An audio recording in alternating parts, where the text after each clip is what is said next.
All right, time for another episode. Today I'm gonna tell you about my latest investment and my thesis behind grabbing some shares here of this company. And we're also gonna listen to their CEO and go through some key metrics, economic fundamentals, and hopefully you will enjoy this as much as I do. All right, so this will be an interview with the CEO of ServiceNow, McDermott. So let's go. Morgan Brennan is at Goldman Sachs' Communacopia Technology Conference out in San Francisco, and she's joined by the chairman and CEO of ServiceNow, Bill McDermott. Morgan, I'll send things down to you. All right, Don, thank you. And Bill, it's great to be sitting here with you at this conference. Thank you, Morgan. Great to be with you. What a day to be talking about AI and tech more broadly. Obviously, this monster move in Oracle, speaking to the capacity constraints we're seeing in AI infrastructure. How does that translate to ServiceNow? Well, ServiceNow is actually leading this agentic AI revolution. And one of the reasons that agentic AI is so So this interview is about 4 weeks back, so quite new, but not as of this week. Yes, you know that is why the stock price doesn't reflect the latest date. So, yeah.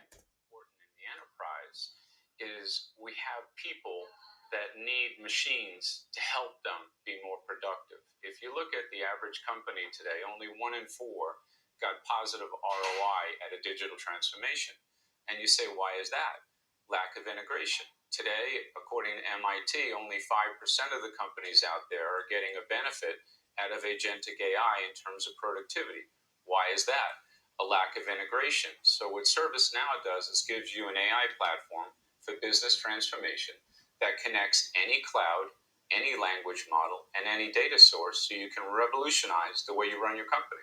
What you're talking about right now gets sort of right at the heart of what has been the debate for investors and honestly for corporate America too, and that is this idea of return on investment in AI and who the winners and losers are ultimately going to be, and specifically what that means for enterprise software. Totally. And that's why I've been very clear. We don't live in a SaaS neighborhood. We are one of one. Our platform is a single tenant platform, meaning we customize it to run the way your company needs it to run. Today we made a major release, our Zurich release, 1,200 new agentic AI capabilities built into the platform. So now if you think about things like vibe coding, now you can think about, how do I onboard all of my employees more simply? You simply speak to our machine. Now we organize HR, IT, and all field operations to organize that for you automatically. Or you think about Vault, our new security offering today. Not only can you protect your data, but you can also comply with all of the governance regulations in all of the theaters of the world. So, for example, in the EU, that's a pretty important issue. We've already solved that for all of our customers. And then there's just autonomous business processes, which are based on how work flows. Because work flows east to west and north to south. ServiceNow is the only system that goes across all functions to connect all data sources. So this is a major breakthrough. For example, today if your credit card gets invaded by a bad actor, that'll be caught. An autonomous agentic AI agent will stop that card, ship you a new one, and flawlessly execute that process. Now, if a human is required in the process, naturally that's available too. So this is really AI in service to people, in service to productivity, and in service to making every company a best run business.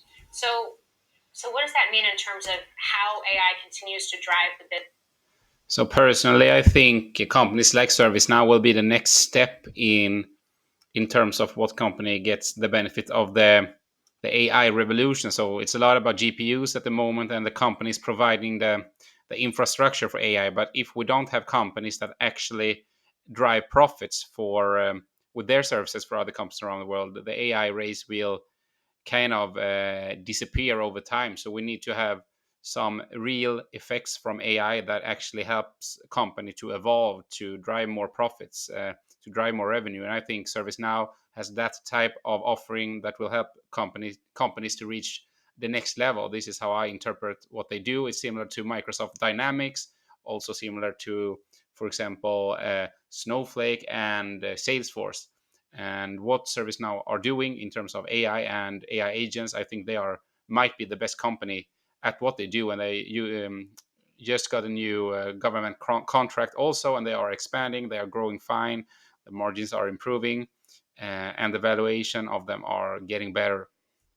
Business for ServiceNow forward, especially at a time where more broadly looking across enterprise software, there is this narrative out there of AI eating software. Totally. And that's why we're the leader in this space. We've been at this now vigorously for 6 years. So we were first mover, teaming up with my great friend Jensen at NVIDIA, and we took the market by storm. You probably saw last week the great deal we did with the United States government with their AI platform for business transformation. And what you're looking at is massive business cases. Just in our core of IT, revolutionizing the government is in multiples of billions in savings and cost takeout. What's happening now is cost is being reined in the public and the private sector. 95% of CEOs and technical leaders want less platforms to do more work, which spells ultimate success for ServiceNow, because as we revolutionize the way companies run, you can reduce the numbers of platforms, reduce the cost, and improve the productivity dramatically. Do you know something? In our company, we have taken out huge cost. 90% of HR cases, IT cases, customer cases, and innovator cases are being run autonomously by agentic AI in our company while we're hiring and increasing headcount to improve productivity. So it's possible to both grow, take costs down, improve your margins, and have a happy company with a powerful platform like ServiceNow. Imagine being able. So now we're heading to the second quarter's investor presentation from ServiceNow, just to get you some extra insight here about the company and get a grip on what I have invested in. So basically, this is what they do. They call themselves an AI platform, doing a lot of CRM, customer relationship management, and industry workflows, where they intelligently orchestrate customer experience to service, sell, and deliver on a single platform. Obviously, similar to what Salesforce are doing there. When you are selling products or buying products, you need to have a system that works in your favor to do all the analytics, etc.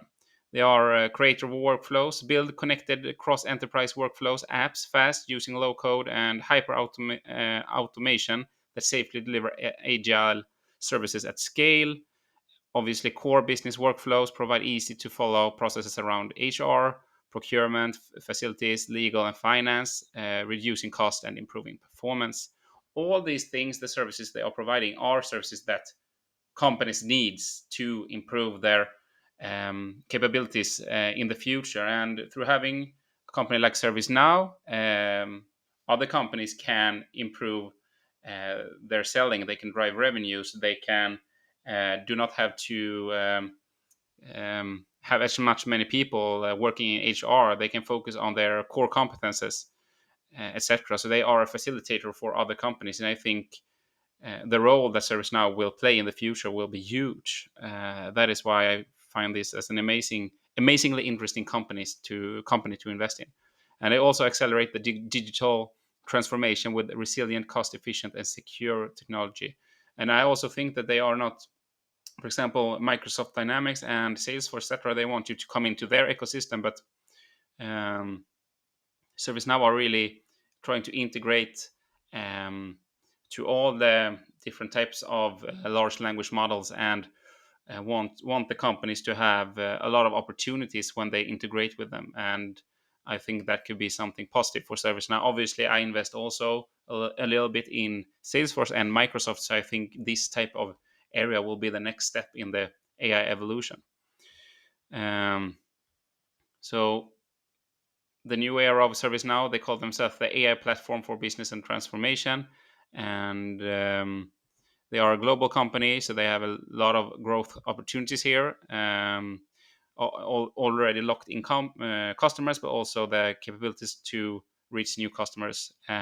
So their aspiration is to be the defining enterprise software company of the 21st century. And as an investor, I find that tickling. I find that I like companies that really are telling this grand, setting these grand goals. And for me, this is a long term, at least 10 years away. I'm not investing a lot of money at this particular time. It's just that I find this is an interesting company to have as a part of my portfolio.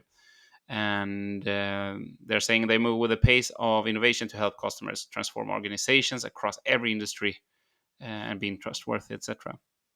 And here are some financial highlights: that they are up 22.5% in subscription revenue.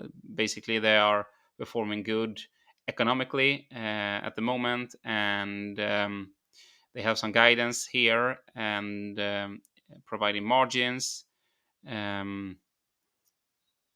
And compared to the previously issued guidance, we can see that the actual results are better than the guidance here.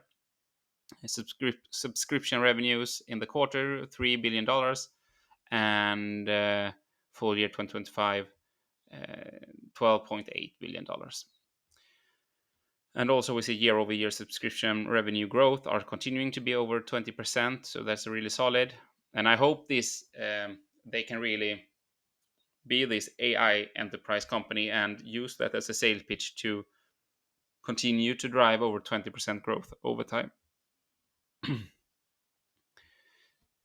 Here we see the revenue growth year over year over 20%, and RPO, the remaining performance obligations, still solid, growing.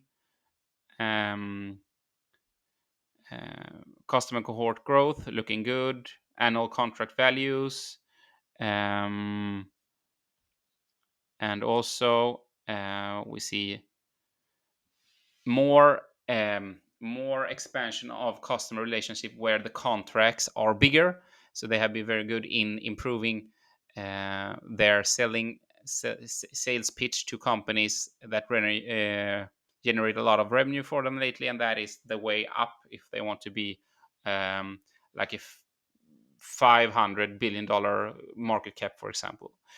That is the future for them. The renewal rate is great, 98%, meaning companies like their products.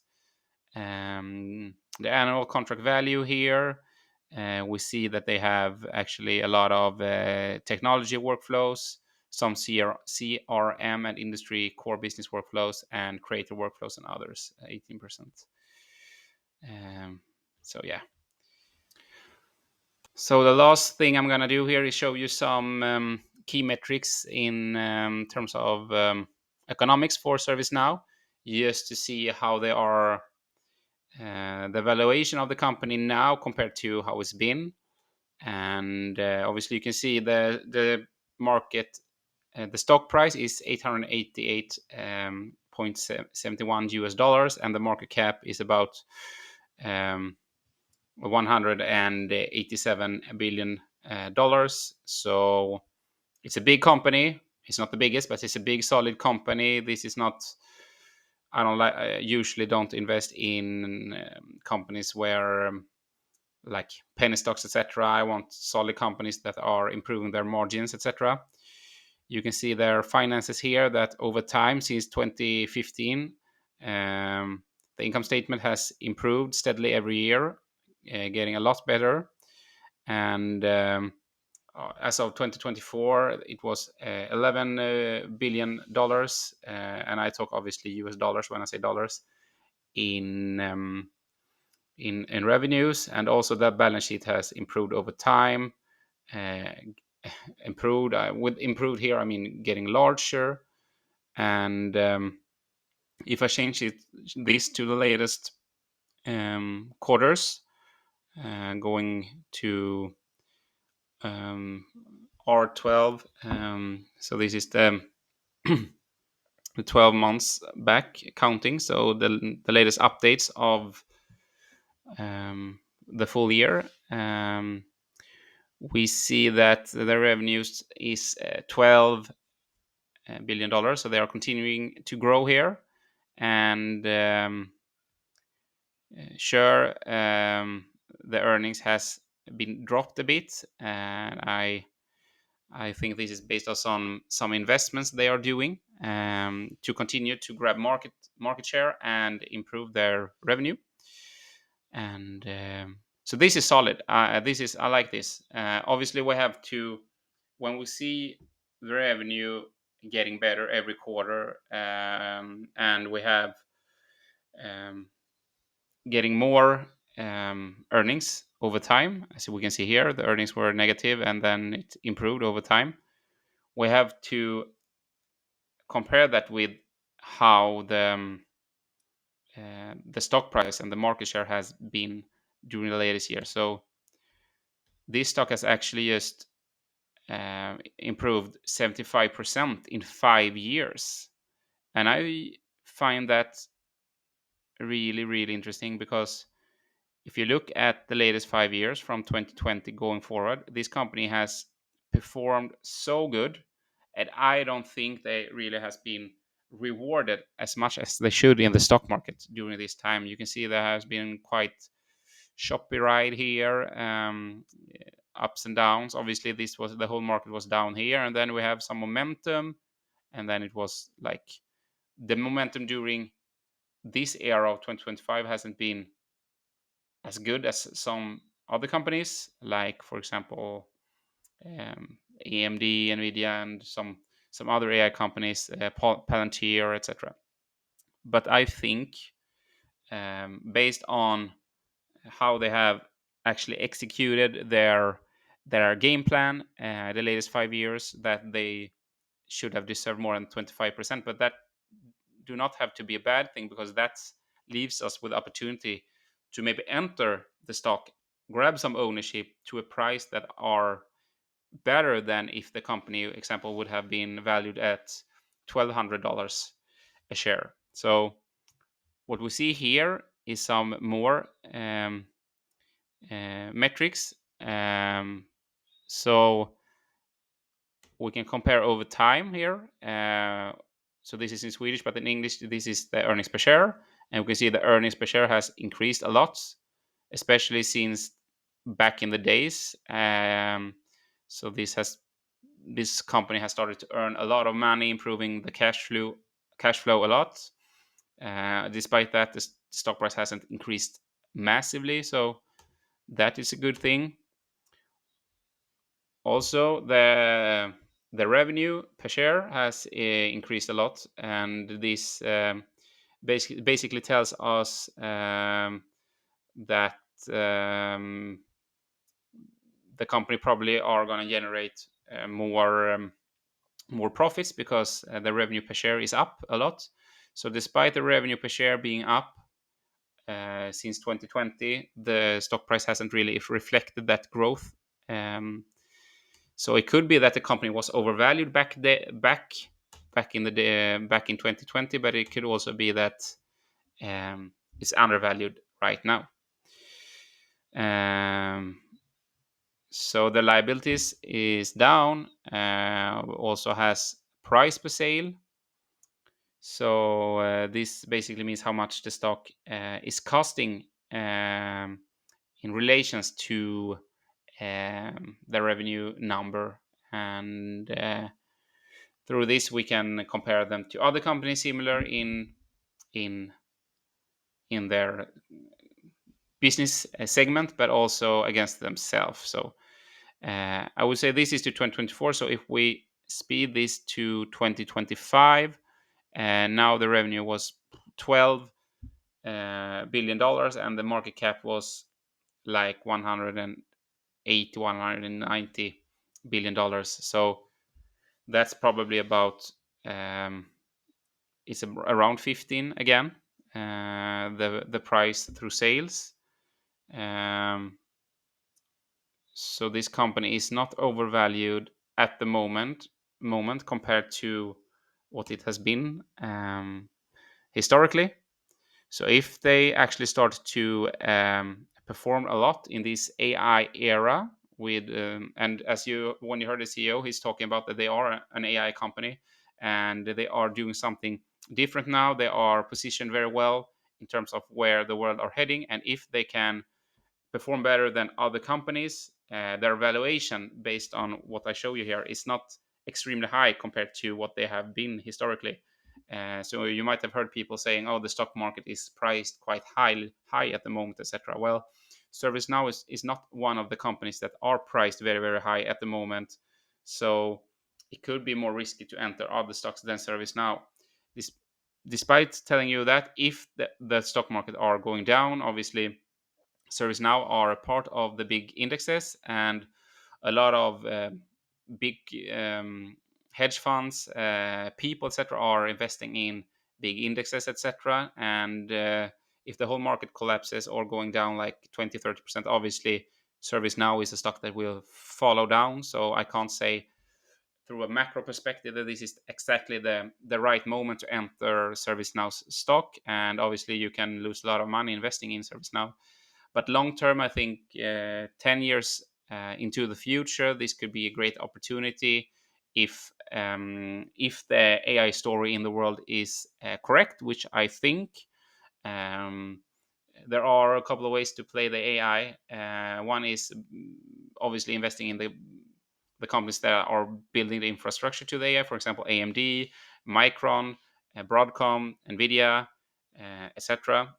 One is companies like ServiceNow, Salesforce, etc., that are providing a product through AI capabilities that will help other companies to manage their workflows, etc., better, and also it could be the end customer, like for example PepsiCo or um, Walmart, etc., that are using AI tools to improve their margins. So you can play the AI a bit differently, but I think ServiceNow is one way of playing it, and I think this could be a company that, for me, I hope in 10 or 15 years, this company can 5x from now, and that could be a solid return on an annual basis. If they do that, obviously they need to continue like this, improving the revenue every year going forward, and also improving cash flow, improving earnings, etc., and being that enterprise company that they are talking about, that McDermott is talking about in this video. Anyway, that's what I wanted to talk about today, and I'm glad that you tuned in and that we can do this together, watching stocks, discussing, and obviously building a community long term. That is very fulfilling. So thanks so much for watching, and have a wonderful day.